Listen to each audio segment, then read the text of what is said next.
بسم اللہ الرحمن الرحیم۔ اللہم صلی علی محمد وعلی آل محمد۔ کسرا کے کنگن ایک بدو کے ہاتھوں میں۔ جی ہاں، آپ نے تھمبنیل دیکھ لیا ہوگا۔ دو اونٹنیوں کا قافلہ تیزی سے یثرب کی طرف رواں دواں تھا۔ اب یہ بنی مدلج کے علاقے قدید سے گزر رہا تھا۔ ان اونٹنیوں پر 4 افراد سوار تھے، ان میں ایک بزرگ جس کی داڑھی کے کچھ بال سفید ہو چکے تھے، بڑی بےتابی سے کبھی آگے کبھی پیچھے دیکھ رہا تھا، گویا کسی بھی خطرے کو بھانپ کر اس کا مقابلہ کرنے کی دھن میں تھے۔ یہ صدیق اکبر رضی اللہ تعالیٰ عنہ تھے۔ اس قافلے کے سربراہ امام الانبیاء، کائنات کے امام، سید البشر محمد رسول اللہ صلی اللہ علیہ وآلہ وسلم تھے۔ ادھر بنو مدلج کے سردار سراقہ بن مالک اپنے گھر میں اپنے حواریوں سمیت بیٹھا گفتگو کر رہا تھا۔ اچانک ایک شخص اندر داخل ہوا، کہنے لگا، سراقہ، میرا خیال ہے محمد صلی اللہ علیہ وآلہ وسلم اس وقت اپنے ساتھیوں سمیت ساحل سمندر سے گزر رہے ہیں، میں ابھی انہیں دیکھ کر آ رہا ہوں۔ سراقہ سمجھ گیا کہ یہ وہی لوگ ہیں۔ ان دنوں مکہ کے ارد گرد تمام قبائل اور بستیوں میں ایک ہی موضوع زیر بحث تھا کہ اس قافلے کو کس طرح روکا جائے اور انہیں زندہ یا مردہ معاذ اللہ قریش مکہ کے حوالے کیا جائے۔ اس مذموم کارروائی کے لیے 100 سرخ اونٹوں کا انعام مقرر تھا، اور یہ اتنا بڑا انعام تھا کہ اسے حاصل کرنے کے لیے ہر شخص بے قرار تھا۔ سراقہ نے پہلو بدلا۔ اس کے ذہن میں یہ خیال بجلی کی طرح گونج گیا کہ یہ انعام مجھے ملنا چاہیے۔ آخر میں اس قبیلے کا سردار ہوں اور یہ قافلہ میرے علاقے سے گزر رہا ہے، میں اس پر قابو پا سکتا ہوں، لیکن اگر کوئی شخص میرے ساتھ اس قافلے پر قابو پانے میں شریک ہوتا ہے تو انعام تقسیم ہو سکتا ہے۔ اس نے ایک لمحے سوچا، پھر اس شخص کو گھورتے ہوئے کہا، تمہارا اندازہ غلط ہے، بھلا محمد صلی اللہ علیہ وآلہ وسلم یہاں سے کہاں گزر سکتے ہیں؟ وہ لوگ نہیں ہیں، بلکہ تم کسی اور کو دیکھ کر آئے ہو جو تمہاری نظروں کے سامنے سے گزر رہے ہیں۔ قافلے کی خبر دینے والا شخص خجالت محسوس کر رہا تھا۔ ادھر سراقہ نے اپنی لونڈی کو طلب کیا اور اس کے کان میں کہا، فوراً میرے گھوڑے پر ذہن کسو اور اسے تیار کر کے فلاں جگہ کھڑی ہو جاؤ، خبردار کسی کو کانوں کان خبر نہ ہو، میں تھوڑی دیر میں آ رہا ہوں۔ ہاں، جلدی کرنا، تاخیر ہرگز نہیں ہونی چاہیے۔ پھر وہ اہل مجلس کے ساتھ کسی اور موضوع پر گفتگو کرنے لگا۔ اس کا ذہن مسلسل قافلے کے تعاقب میں تھا۔ جب اندازہ ہو گیا کہ اس کی لونڈی گھوڑے تیار کر کے مقرر مقام پر پہنچ چکی ہوگی تو اس نے اہل مجلس سے گھر میں ضروری کام کا بہانہ کیا اور اپنے گھر کے پچھواڑے سے باہر نکل گیا۔ اس نے نیزہ سنبھالا، گھوڑے پر سوار ہو کر اسے قافلے کی طرف دوڑایا۔ گھوڑا پوری قوت سے سر پر دوڑ رہا تھا۔ اچانک گھوڑا پھسلا اور سراقہ نیچے گر پڑا۔ اس نے اٹھ کر ترکش کی طرف ہاتھ بڑھایا اور پانسے کے تیز تیر نکالے اور یہ جاننا چاہا کہ میں انہیں ضرر پہنچا سکوں گا یا نہیں۔ اتفاق کی بات کہ وہ تیر نکلا جو اسے ناپسند تھا۔ فال بتا رہی تھی کہ قافلے کا پیچھا کرنا مناسب نہیں، مگر 100 اونٹوں کا لالچ اسے چین نہ لینے دیتا۔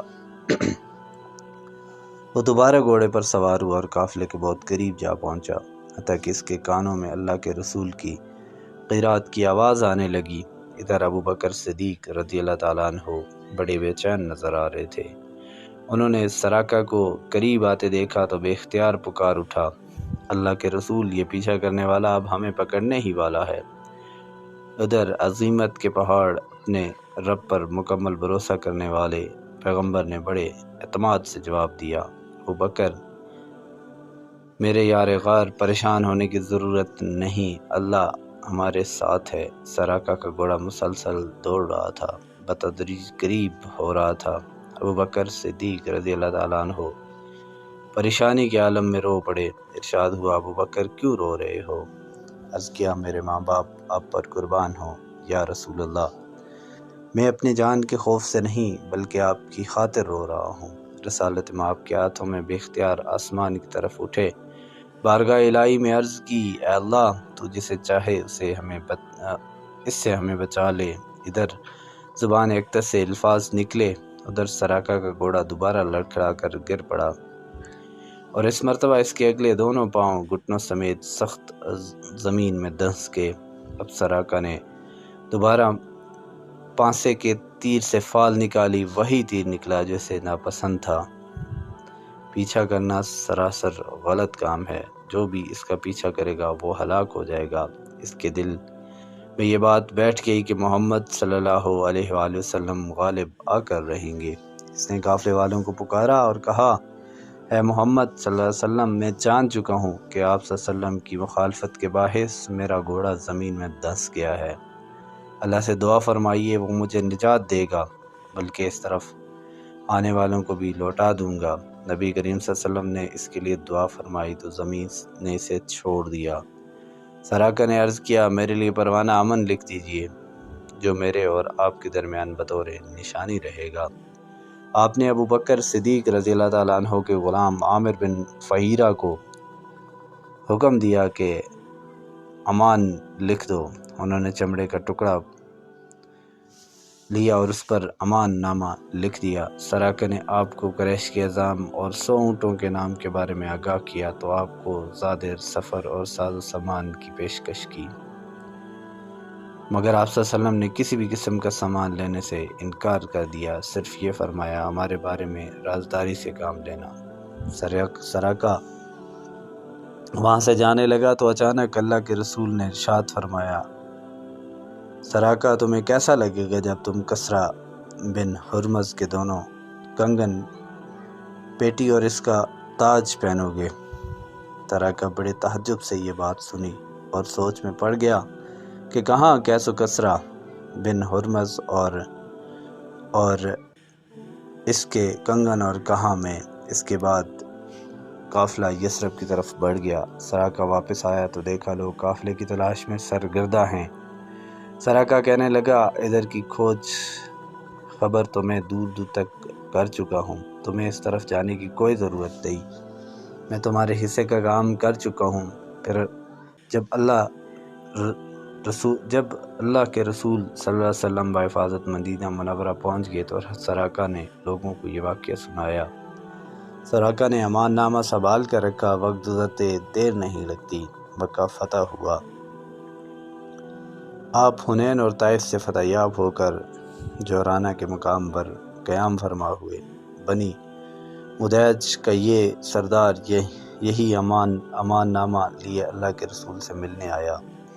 بدو آدمی تھا، تمام رکاوٹوں کو عبور کرتا آگے بڑھ رہا تھا۔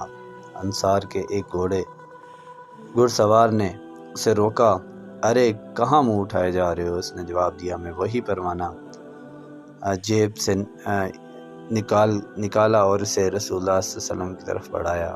آپ اس وقت اونٹنی پر سوار تھے۔ عرض کرنے لگا، یا رسول اللہ، یہ آپ ہی کا دیا ہوا امان کا پروانہ ہے، میں سراقہ بن مالک ہوں۔